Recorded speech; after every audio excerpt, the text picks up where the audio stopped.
Hey, good people. Back at it with another one here. This is a Ace-Tone EC-10, and this thing's a bit of a time capsule. It's been clearly sitting somewhere for a while. Could have been a little bit drier storage, it looks like. But it's all there. It's looking pretty good in reality. Take a look inside. She's awful dusty. Kind of a neat little trinket here. But it's not even a manual or anything, you know. It's just a chunk of an old brochure ripped out. But they've kept it with it all those years, which is nice of them. Let's pull this off. It's awful dusty. I mean, look at the state of that. Oh, you know, it's a tough call, because if something has been maintained and used all along, you know, it's kind of like, think of it this way, like a car, for example. Would you rather have a car, a 40-year-old, you know, Camaro with 210,000 miles on it that somebody's been waxing on and polishing on and keeping it clean, but it's got 210,000 miles on it and it's been fixed and cobbled together and it's on its third set of brake pads and, you know, third set. But anyway, I think you get the point here. Or would you rather have a Camaro that was parked with 25,000 miles and sat all those years, but it's dusty and a little bit corroded? Okay, am I carrying this out way too far? Probably. Whoops, just stepped on my light. All right, you get the idea. This is one of them low mileage babies, one owner. But suffered from poor storage. Any hoops. Let's open it up and get checking this thing out. See if we got a year on this. Typically these cords are dated, which gives us a rough idea of the year of manufacture. Huh, this one's got an awful lot of writing on it, but I don't see a year on it. Anyway, let's get the screws out. I don't know if I've ever done one of these. This is the second tape echo I ever bought. And not this exact model, but I'm sorry, this exact model, not this exact one. But, you know, I bought that little Star 8-track tape echo I've talked about before. So it got it all started for me. And I fell in love with tape echo.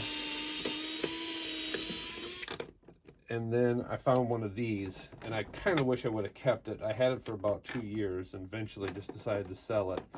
But it was museum quality. It had sat underneath its cover for all of its life. And the cover was mint. It came with a foot switch and a manual and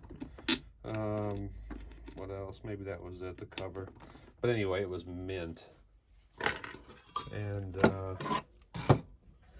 I should have kept it, because you'll never find another one quite that nice. I mean, there's no way. Let's get this out the front here. We got a little bit of surface rust on the chassis. Clean it up the best we can. I like these. They're, you know, solid wood. They're well built units. Okay, and another great thing about these is they have a voltage selector on the back, so you can choose, you know, 100 volt, 117, 200, 220, 230, 240 just by moving this around.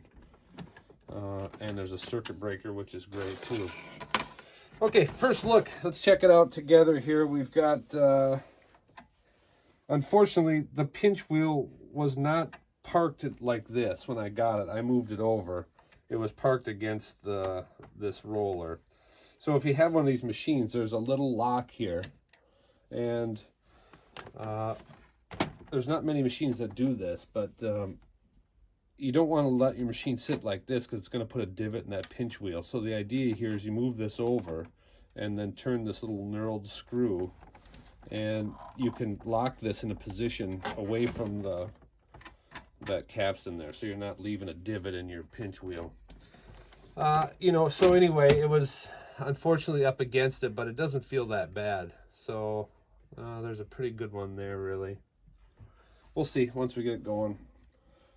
You can lightly sand those out a little bit, but oftentimes just letting it sit away from it for a period of time will bring it back. We're going to need some new tape on the VU meter there. It's kind of normal. Okay, let's do a quick look underneath. We've got some dust. It's pretty normal.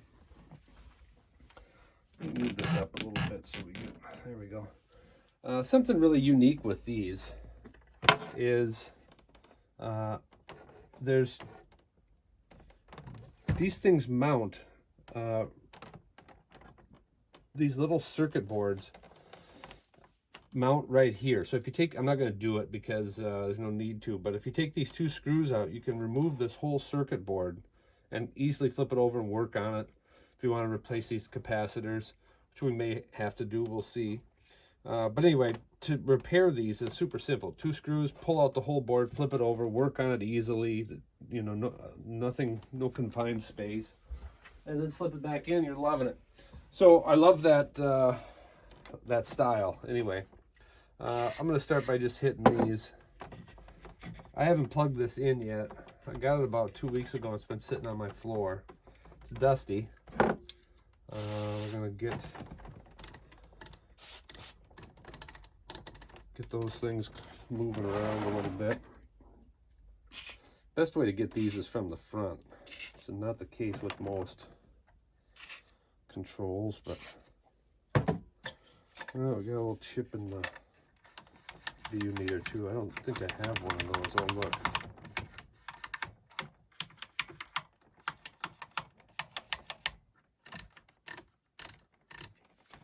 All right. You know, it's really looking pretty good.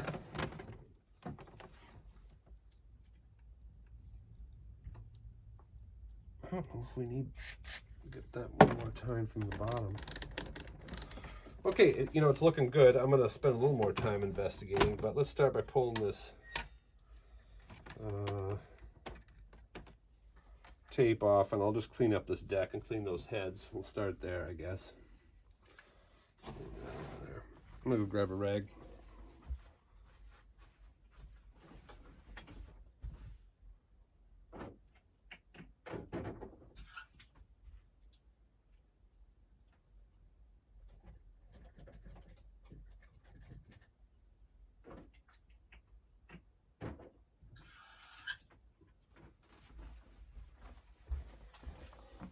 Okay, I better put this away so it doesn't get damaged here.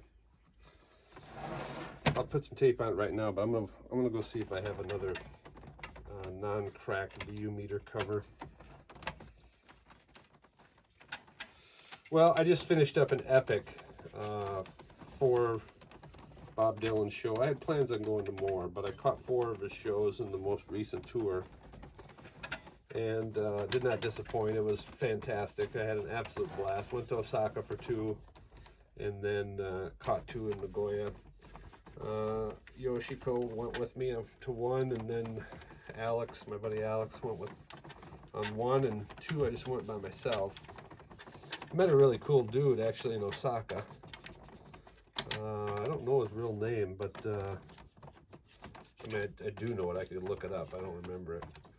But I was just sitting outside the bar waiting for the show to start, and he asked if he'd sit down and have a beer with me, which was awful nice of him. And we swapped info. Didn't talk a whole lot at the show.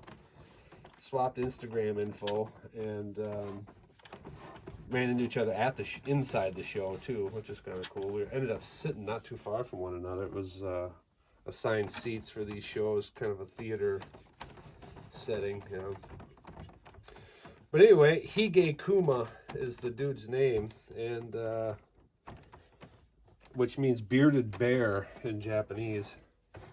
And he's living down by Osaka somewhere, and apparently got the world by the balls. He's writing great tunes, and he shared a couple things, and I've got a lot of time over here, as you can imagine. I'm just working on this stuff, you know. So I've just kind of let some of his YouTube stuff run, and he's got some really good tunes. And there's one in particular there's a lot of them, but Winnie and Me is really good. He's got like an hour and 10-minute freak show of a VHS tape with a bunch of tunes he wrote and kind of talking and noise, and it's a video mind explosion. I mean, it's a pretty intense endeavor. Anyway, if you get a chance, check him out. Hige Kuma. And Hige Kumo? I better double check on that. I might link to him if I remember to do it. But anyway, another side, I've talked about this in the past, that how Bob is so important to society just for the, thought-provoking lyrics over the years and his impact on society as far as civil rights movement. It can't be denied that there was some impact there, And, so for all these reasons, Bob is so important. But one of the ones I really think is of significance and is not mentioned much is all the friendships he's facilitated over the years. I've got another one now, dudes that I've met solely due to Bob. And we kind of go into our, you meet somebody at a Bob show, you already got something in common. You know what I mean? You meet somebody at the grocery store. Yeah, okay, you both like food. I get it. But, I'm saying that's pretty loose affiliation. But when you got Bob in common, you already kind of like, you're... I don't want to say I'm cool because I listen to Bob, but, I'm saying? You kind of already know the person's cooler than average. Let's put it that way. Because, it's Bob Dylan, for God's sake. So if you're there, you at least get it on some level, or you won tickets at the radio station. I think you know what I'm saying. There's, the level of coolness inferred by being a Bob fan. I don't know how they get so far off of the rails here. This isn't the point of the story, all right? Anyway, dude's really cool. Music is great. Check it out. I've really been enjoying it. But the shows were terrific. I had really good seats. Every time I had good seats. One time I didn't. I had third balcony, like 10th row, 54th seat. I didn't even go up and look at it. It was so bad. I didn't even want to. I could visualize how bad of a seat I had. But the night before, I had a really nice seat, 11th row. So I presented that ticket to the people down front, and without much scrutiny, they just let me walk into the 11th row. And then somebody was already sitting in my seat from the night before, but I just kind of waited, talked to some people a little bit. Oh, you at the other shows? Yes, let's see you in Tokyo. And then, let's get ready to start. Better take your seats. And then I saw a block of 4 and 2 that were not occupied, and I thought, well, if somebody comes for either one of those blocks, I'll just be like, oh, well, my fault. I'm back 1 or I'm up 1. Nobody came, so I had those. Not only did I have a really wonderful seat, but I had a block of seats. I had my arms spread out. I had an arm over the chair next to me, my legs out in the aisle. I mean, I was living large. It was the most comfortable I've ever seen a Bob show, let's put it that way. Most of them have been standing, but been a few theater seats over the years, and that thing was by far the best one I've ever had. Okay, this is a little stubborn here, so we're just going to hit this. You know what? I'm going to pull these off first. Okay. All right, we're going to go with this little snap ring, popping that off. Kind of bummed out. I really love this Toyota screwdriver. And the other day I used it for something way bigger than it was intended for. I mean, I got seriously carried away with... we got to clean those up. Again, don't lose these little washers. They're so important. But I tried to use this thing and I bent up the tip a little bit on it. I tried to use it for something, again, way bigger and a lot more torque than, come on, look at that thing. It's like a toy. Yeah, well, you live and learn. I learned the hard way. A lesson that I already knew. So what would we say there? A lesson I already knew was reinforced the hard way. Cost me my favorite screwdriver, or at least it's, you know, it's not working like it once was. Lesson reinforced the hard way. That's how we're going to refer to that. Okay, let's pull this pinch wheel off.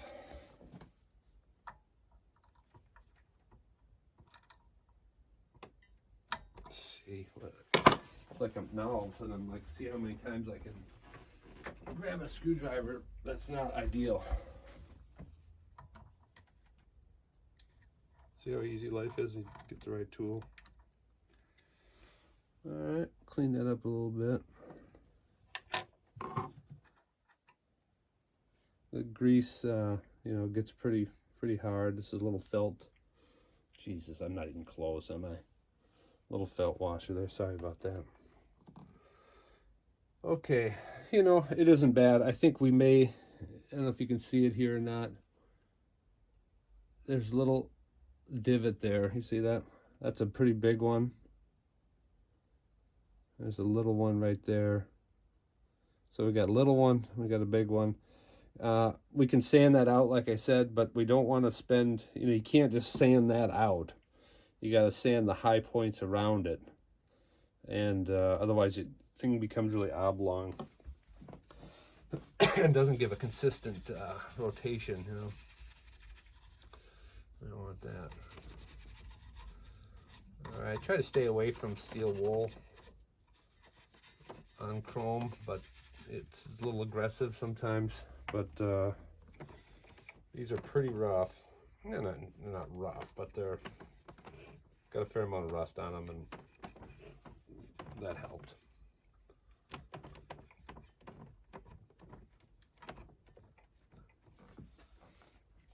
All right, I'm gonna run down the tops of these. You never want to touch your tape faces with anything like this, but this is just the outer case, and there's a little bit of surface rust and corrosion and discoloration on these.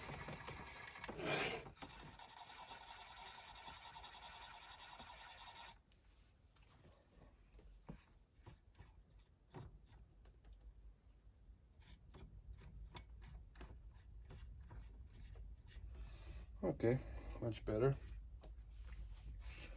And let's grab a couple of Q-tips. I already did this, but I'm going to go after them one more time. Just in case I got anything down in there.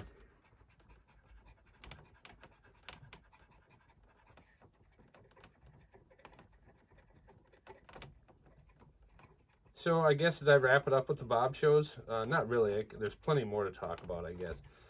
And kind of the same set on all the shows, with the exception of he was playing a dead tune every night. And the last night he did a Bob Weir solo tune and a dead tune. So I got a bad feeling that there's something wrong with Bob Weir. And the public doesn't know about it, but Bob's in the loop. And I hate to think that, but, you know, when Warren Zevon was sick, Bob did a couple songs for Warren. And Bob Weir and Warren are much tighter than, I mean, Bob Weir and Bob are much tighter than Zevon, I'm assuming, you know, I mean, based on Zevon's reaction and the way he told the story. And the fact that Bob and the Dead toured together on a couple of occasions, you know. So I just feel like, not that it matters, but Bob Weir and Bob Dylan are closer. So anyway, but the fact that he's playing so much Dead, I'm just going to clean this up as long as I got a wet Q-tip. Makes me concerned that he's paying tribute to his old buddy, knowing that he's Trying to pass a little positive vibe on to his buddy Bob Weir. Let's hope that's not the case. Anywho, however, that being said, he did Shenandoah or Mighty River. Only a river's going to make things right. That's the name of the song. And my God, Tony Garnier, the bass player, had been with Bob for an awful long time. Tony, you know, when it was all said and done, when Tony never shows any emotion or anything, he's kind of the band leader, just hangs out, plays the bass. They got done playing that song, and Tony threw his hands up in the air like, woo, we fucking did it, you know. And you did do it, Tony. It was fantastic. It sounded so good. Okay, I'm going to soak this up with a little contact cleaner and run this through all these ports. Never called them a port before, but I was just working on a carburetor the other day, so sometimes I get my terminology mixed up. Get these jets cleaned up. Get down into that Venturi. You want to maximize your CFI. Okay, that's something. We did something there. I plugged it in. Let's see what's going on. It's rotating. It's fairly quiet. It's wonderful. I'm going to scuff up this Custom here. Custom. It's a brand.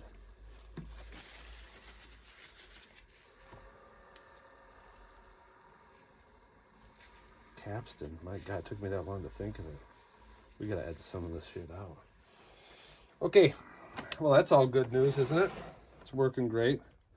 Again, there's these little tiny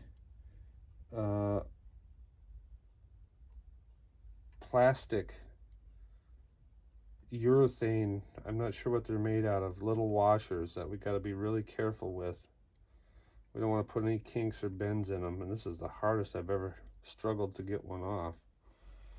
All right, due to the fact that there's an awful lot of grease on it. Can't find the camera lens for the life of me. Unfortunately, I threw that away. I'm gonna take this Q-tip and just pull the dirty end off. See that? It's called recycling. And let me get in here and clean this up a little bit. Reduce, reuse, and recycle. Speaking of which, I'm going to tell you something that I'm going to deny if ever confronted. And I can just say I was making it up just to make content more exciting, which clearly that's what we're doing. So it's not a true story, but however, I was riding around the other day, and in the recycling was this absolutely phenomenal motocross helmet from the 80s. And it's illegal to pull things out of other people's recycling bins. But, you know, for the sake of this story, this fictional story, let's just imagine I took that out of the recycling bin. And then if it was a true story, you'd say, well, why wouldn't you? But again, that's not exactly how it went down. But if it did go down that way, wouldn't it be something to be driving down the street and then see in a recycling bin that vintage helmet, and then just go over there and grab it and bring it home and clean it up and love it and be so proud of the fact that you saved it from going into the landfill? Wouldn't that be an amazing story if it was true? I think it would be something. Okay. This is not a bad pinch wheel in reality. These things have a tendency to get corroded in the aluminum, and then they start to push themselves. The rubber pushes away from the aluminum itself. Only on this brand, this model, but it's not a good situation. This is a little premature here because I think we are going to sand on this a little bit, but just in case we can get by without doing it, this is pinch wheel cleaner and treatment. Again, I think it's probably just green alcohol, but they've sold me on the lie, and I bought into it completely that There is something magical happening before our eyes, thanks to this incredible compound specifically designed as pinch wheel cleaner. Look at the transformation.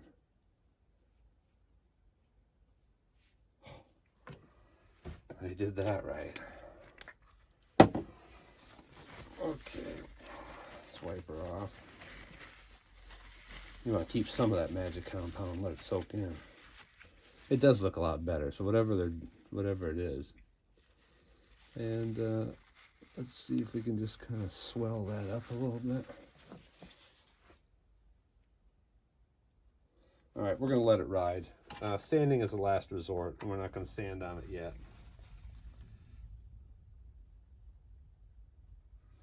Okay, this thing, you might think, oh, that doesn't look bad. Just throw that back on. It is, those two pieces of black on there are just like tar. So we gotta clean that off.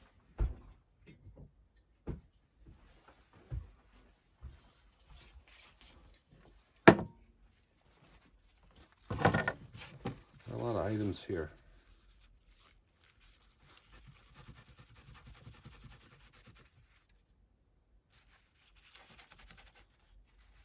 Okay, clean as a whistle. All right, get that back on there, and we'll put just a tiny dab of this oil right there, and then we'll run that through the shaft a few times there. Again, that's pinch wheel cleaner, but I think it takes off this old grease. All right, next, put that down. We'll pick it up, put a little dab of oil in there. That's a lot, so we're going to spread some of that oil over to this one. All right.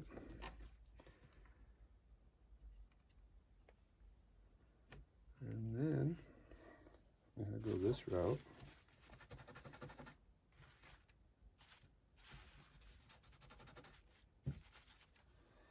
All right, just clean that one up a little bit. We got a little too much oil here, but this will soak it up and it'll kind of, oil it for free for the foreseeable future. The investment has been made, but you know what I'm saying, labor free. It's just going to drip down whenever it's needed. Okay. Hold on now, cowboy. This is for the other piece. So is that. All right, we're jumping ahead here. Good thing we're still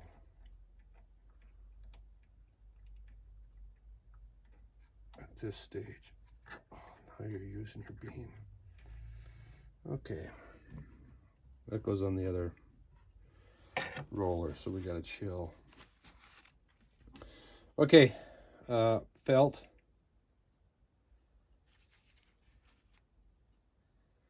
Locking washer gives us space. This could be cleaned up. What are we doing here? 28 minutes? That's an awful long time to babbling. I'm trying to do these without too much editing because I got a new computer and the software is just a nightmare, and or should I say, I haven't taken the time to learn how to use it. I guess that's a better way of, don't blame the software, but it does suck. Look at that, it doesn't suck. It's rotating just the way we like. That sucketh not. Okay, this needs to be cleaned up. I'm gonna pause and go clean this up. You don't need to watch it, you can imagine. I'm gonna go to the sink and I'm gonna soap it up, and we're gonna make it look a little bit better. Oh, chipped it, just kidding. Okay, that's been cleaned, and unfortunately didn't get to be white like this other one over here, but it is clean. And do we have that washer on there? No. There's that. Let's put that down.